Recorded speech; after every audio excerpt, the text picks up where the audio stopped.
মার্কিন president Donald ট্রাম্পের কূটনৈতিক চালে অস্তিত্ব রক্ষায় সংকটে পড়বে ইউরোপের দেশগুলো, আর এতেই ট্রাম্পের দ্বারাই অস্থির হয়ে উঠেছে ইউরোপ। ইউক্রেন যুদ্ধ দ্রুত শেষ করার জন্য চেষ্টা করছে মার্কিন প্রেসিডেন্ট ডোনাল্ড ট্রাম্প, কিন্তু তার এই প্রচেষ্টা ইউরোপকে একটি গুরুতর বিভাজনের দিকে ঠেলে দিচ্ছে। সংঘাত বন্ধে এমন তাড়াহুড়ায় সংশয়ে ভুগছে ইউক্রেন ও ইউরোপ। মার্কিন গণমাধ্যম সিএনএন-এর এক বিশ্লেষণ অনুযায়ী ট্রাম্প আসলে নোবেল শান্তি পুরস্কার পাওয়ার জন্য একটি রাজনৈতিক সাফল্য চাইছেন।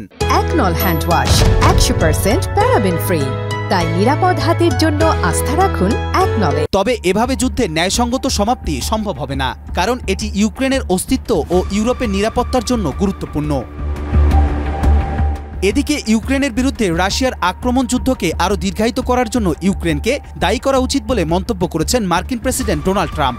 এর ফলে যে হতাহত এবং ক্ষতি হবে তার দায়ভারও তাদের উপরই বর্তাবে। তিনি আরও বলেন, ইউক্রেন যদি যুদ্ধের পক্ষে সিদ্ধান্ত নেয় তবে এর দীর্ঘমেয়াদী ফলাফলও তাদেরই মেনে নিতে হবে।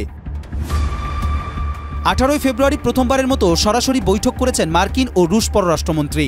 যুদ্ধবিরতির আলোচনার এক পর্যায়ে ইউরোপীয় ইউনিয়নকে অন্তর্ভুক্ত করা কিংবা প্রয়োজনে ইউক্রেনের প্রেসিডেন্ট ভ্লাদিমির জেলেনস্কির সঙ্গে পুতিনের বৈঠক, মস্কো ওয়াশিংটন সংলাপের পর এ ধরনের ইতিবাচক খবর সামনে আসলেও বিশ্লেষকরা মনে করেন প্রেসিডেন্ট ট্রাম্পের কাছে এগুলো কোনো গুরুত্ব বহন করে না। যে কোনো মূল্যে যুদ্ধবিরতি কার্যকর করেই ছাড়বেন তিনি। মার্কিন বিশ্লেষকদের দাবি, মার্কিন প্রেসিডেন্টের গতিবিধি নিয়ে স্পষ্ট ধারণা থাকায় ইউক্রেনীয় প্রেসিডেন্ট ভ্লাদিমির জেলেনস্কি আগেভাগেই ট্রাম্প প্রশাসনের সাথে সম্পর্ক উন্নয়নের চেষ্টা করে যাচ্ছেন। কবির চৌধুরী, মাই টিভি।